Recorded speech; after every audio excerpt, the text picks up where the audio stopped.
Hey creative people, welcome back to my channel. मेरा नाम है subodh राजम और आज हम सीखेंगे ज़ूप तरीके के वीडियो ट्रांजिशन। इन ट्रांजिशंस को सीमलेस ट्रांजिशंस भी कहा जाता है और इन्हें स्पीड रैंपिंग ट्रांजिशंस भी कहा जाता है। So let's see what I got first.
So आपको ये ट्रांजिशंस पसंद आए?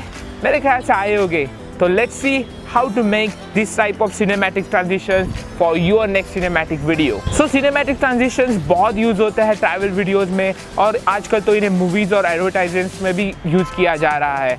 तो बेसिकली सिनेमैटिक ट्रांजिशन बहुत इजी है क्योंकि इनका 90% ऑफ वर्क आपके कैमरा में किया जाता है और साथ ही साथ आपको वीडियो एडिटिंग सॉफ्टवेयर की बहुत डीप नॉलेज होने की कोई आवश्यकता नहीं है क्योंकि आप 90% ऑफ वर्क अपने कैमरा में कर रहे हो, अपने हैंड मूवमेंट से कर रहे हो। तो सिनेमैटिक वीडियो ट्रांजिशंस करने से पहले मैं आपको कुछ चीज़ें बताना चाहूँगा कि आपको ये सेटिंग्स फॉलो करनी है। कुछ भी हो जाए पर ये सेटिंग्स अगर आप फॉलो नहीं करेंगे तो शायद आपको सिनेमैटिक वीडियो उस लेवल की मिल नहीं पाएंगी। तो सबसे पहली थिंग आपको माइंड में रखनी है कि आपको शूट करनी है वीडियो 60 FPS या फिर 120 FPS में अगर आपका कैमरा सपोर्ट करता हो। तो 60 FPS और 120 FPS क्यों इंपॉर्टेंट है? So basically cinematic video most probably slow motion में ही अच्छी लगती है और जो स्लो मोशन इफेक्ट हमें मिलता है 60 FPS या 120 FPS वीडियो में वो बहुत अच्छा लगता है और व्यूअर को आई प्लीजिंग भी रहता है। साथ ही साथ 60 FPS और 120 FPS वीडियो को अगर स्लो मोशन में किया जाए तो वो बहुत स्टेबल भी रहती है और इसकी वजह से हमें बहुत स्मूथ वीडियो मिलती है। उसी के साथ मैं सेकेंड पॉइंट आपको बताना चाहूँगा कि आप जब भी वीडियो शूट कर रहे हैं तो बहुत स्टेडी हैंड रखें अपना, क्योंकि अगर वीडियो शेकी आएगी तो वो 0% सिनेमैटिक वीडियो कहलाएगी।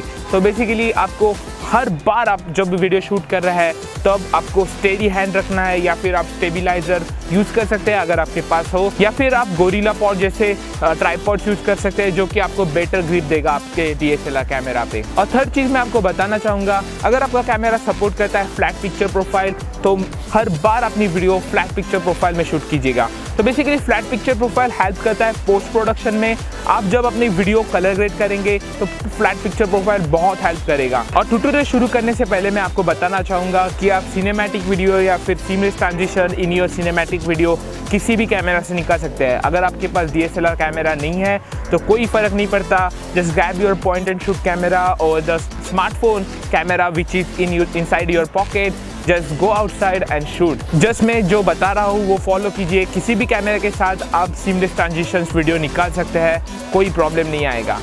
So with that said let's start with the tutorial. तो जब भी मैं किसी लोकेशन पे जाता हूँ तब मैं सबसे पहले गूगल पे देखता हूँ उसकी इमेजेस, उस लोकेशन की क्या क्या इंपॉर्टेंस है। तो जैसे कि मैंने आपको जो सिनेमैटिक सीक्वेंस पहले दिखाया वो CSMT मुंबई में किया गया था और उस रेलवे स्टेशन पे मैं बहुत बार जा चुका हूँ।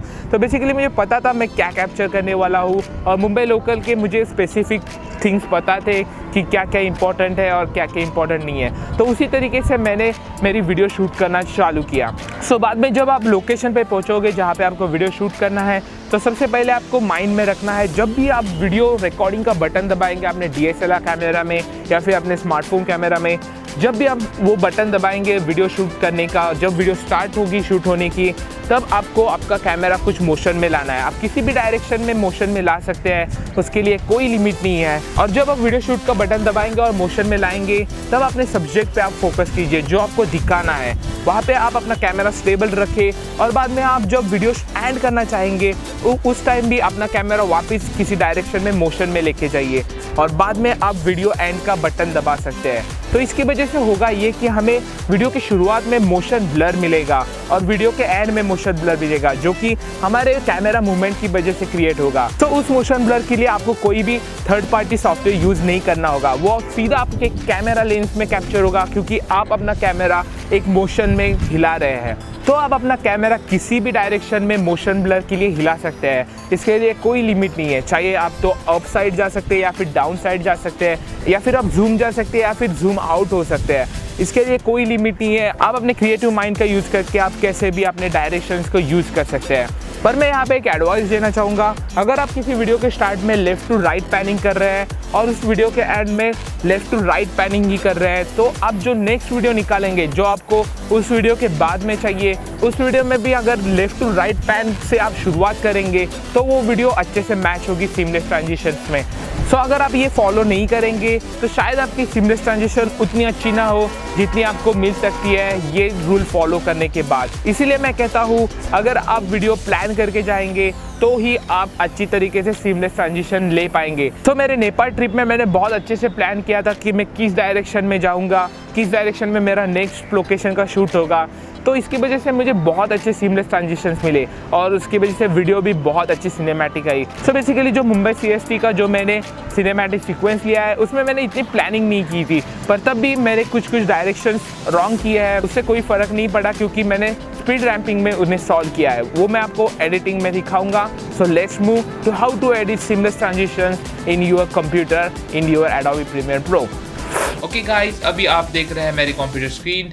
मैं एडिट करता हूँ एडोबी प्रीमियर प्रो पे। तो ये सेम ट्रिक आप किसी भी वीडियो एडिटिंग सॉफ्टवेयर पे कर सकते हैं, पर मैं रिकमेंड करूँगा कि Adobe Premiere Pro is the best software for Windows PC। तो यहाँ पे मैं कुछ 4 सिनेरियो आपको बताना चाहूँगा कि सिनेमैटिक सीमलेस ट्रांजिशंस कैसे कैसे अलग तरीके से किए जा सकते हैं। तो यहाँ पे फर्स्ट जो एग्जांपल है उसमें मैं जूम आउट मेरा कैमरा पैन कर रहा हूँ और बाद में मैंने वीडियो स्टॉप कर दिया। तो जो मैंने नेक्स्ट वीडियो लिया है, जो कि एक नेपाल के टेम्पल में एक साधु बाबा का था, वो आप देख सकते हैं। वहाँ पे भी मैं जूम आउट कर रहा हूँ और जैसे कि आप यहाँ पे देख सकते हैं, मैंने यहाँ पे वॉप स्टेबलाइजर इफेक्ट अप्लाई किया, इसलिए भी ये बहुत स्मूथ है। मैंने पूरी तरीके से हैंड हेल्ड इसको शूट किया था। तो जैसे कि मैं यहाँ पे इन दोनों क्लिप्स को चिपका दूँ तो यहाँ पे जूम इफेक्ट हो जाएगा। तो ये बहुत स्मूथ और सीमलेस ट्रांजिशन हो रहा है यहाँ पे without any effect. It's just वॉप स्टेबलाइजर और मेरा कैमरा का हैंड हेल्ड मूवमेंट। तो यहाँ पे नेक्स्ट जो मैं आपको दिखाना चाहूँगा एग्जाम्पल है, वहाँ पे मैं राइट टू लेफ्ट पैनिंग कर रहा हूँ। यहाँ से नेपाल स्ट्रीट में एक बाइक वाला जा रहा था, तब मैंने मेरा DSLR कैमरा निकाला और मैंने राइट टू लेफ्ट पैनिंग शुरू कर दिया। अगले लोकेशन पे जाके मैंने same right to left panning का शॉट लिया, एक ऐसे ही स्ट्रेट का। तो अगर मैं इन 2 वीडियोज़ को यहाँ पे चिपका देता हूँ तो आप देख सकते हैं कि यहाँ पे ऑटोमेटिकली सीमलेस ट्रांजिशन का इफेक्ट बन चुका है। तो ये दोनों एग्जांपल जो मैंने अभी आपको दिखाए वो बहुत अच्छी शूटिंग के थे, यानी मैंने हैंड हेल्ड कैमरा मूवमेंट बहुत अच्छी तरीके से किया था, तो मुझे वीडियो एडिटिंग में ज़्यादा लोड नहीं लेना पड़ा। पर अभी आप यहाँ पे देख सकते हैं कि मैंने मुंबई लोकल का जो मेरा शूट था वो इतना प्रॉपर नहीं था सीमलेस ट्रांजिशन के लिए। जैसे आप देख सकते हैं यहाँ पे मैंने कुछ शॉट्स लिए मुंबई लोकल के और बाद में मैं कैमरा डाउन साइड पे पैनिंग कर रहा हूँ। तो बेसिकली मैंने जो नेक्स्ट शॉट लिया है वो है मुंबई लोकल के विंडो का, और यहाँ पे मैं जूम इन का पैनिंग कर रहा हूँ। तो डाउन पैनिंग और जूम इन पैनिंग बहुत अलग चीज़ है। तो यहाँ पे आपको असल में करना पड़ेगा स्पीड रैम्पिंग का इफेक्ट। तो उसके लिए आपको सिर्फ करना यह है, यहाँ पे एफएक्स जो आपको बटन दिखेगा उस पर राइट क्लिक करके स्पीड रैम्पिंग पे स्पीड पे क्लिक करना है। ओके गाइज, आप वीडियो पे डबल क्लिक करके भी इफेक्ट कंट्रोल में जाके टाइम रिमैपिंग के की फ्रेम से खेल सकते हैं। जस्ट आपको यहाँ पे क्लिक करना है और बाद में आपको उस लोकेशन पे जाना है जहाँ पे आप पैनिंग शुरू करते हैं। तो मुझे लगता है ये ठीक लोकेशन है मेरे की फ्रेम्स लगाने के लिए। तो बेसिकली अब यहाँ पे हम कर रहे हैं ये कि की फ्रेम लगा रहे हैं, और की फ्रेम लगाने के बाद हम जो आगे जो पार्ट है वीडियो का उसको स्पीड अप कर रहे हैं। जैसे कि आप देख सकते हैं वेलोसिटी में मैं इंक्रीज कर रहा हूँ। मैं यहाँ पे बेसिकली 200 के ऊपर थोड़ा सा रख रहा हूँ जिससे वीडियो फास्ट फॉरवर्ड हो जाएगी। तो आप यहाँ पे देख सकते हैं की फ्रेम्स मैंने लगा दिए हैं और जैसे कि वो की फ्रेम्स यहाँ पे आते हैं तो स्पीड वीडियो की बढ़ रही है, यानी कि वीडियो फास्ट फॉरवर्ड हो रही है पर्टिकुलर की फ्रेम के बाद।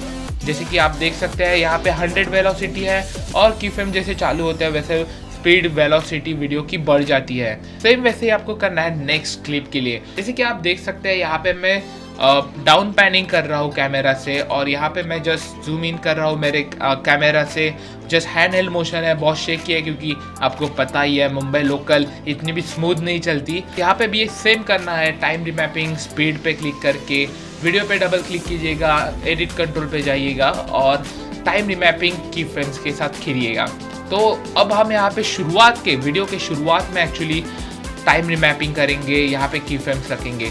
तो मैं थोड़ा बहुत यहाँ पे सोचता हूँ कि यहाँ पे की फ्रेम्स रखना अच्छा होगा, तो मैं यहाँ पे मेरे की फ्रेम्स रख रहा हूँ और वीडियो के शुरुआत के पोर्शन को मैं कर रहा हूँ फास्ट।